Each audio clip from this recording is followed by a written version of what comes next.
Greetings and welcome to my Wednesday ramblings. You'll be pleased to know that it's actually being recorded on the right day, so welcome. This is the fourth Sunday of Lent and the fourth week of our message series, We Are God's Work of Art. Today we really are put into the whole mystery of what this story about God's work of art really means.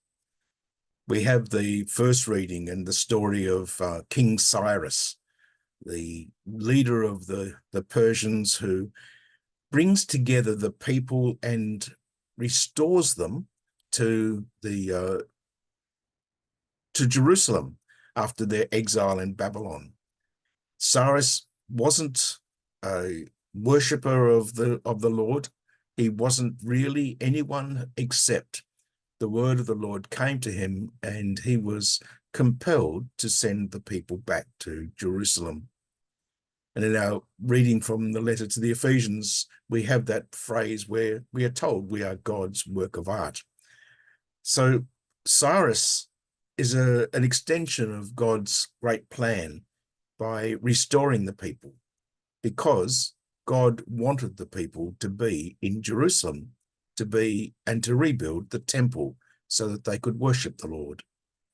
Paul reminds us that we are God's work of art. Why? Because God loved us so much. And we have that beautiful passage from early in John's Gospel with the coming of Nicodemus in the night. We don't have a lot of the conversation that Nicodemus has with Jesus, but we have Jesus and his message to Nicodemus about what it means and why God cares for us. He loved the world so much that he sent his only son to save us. That is God's wonderful gift to us.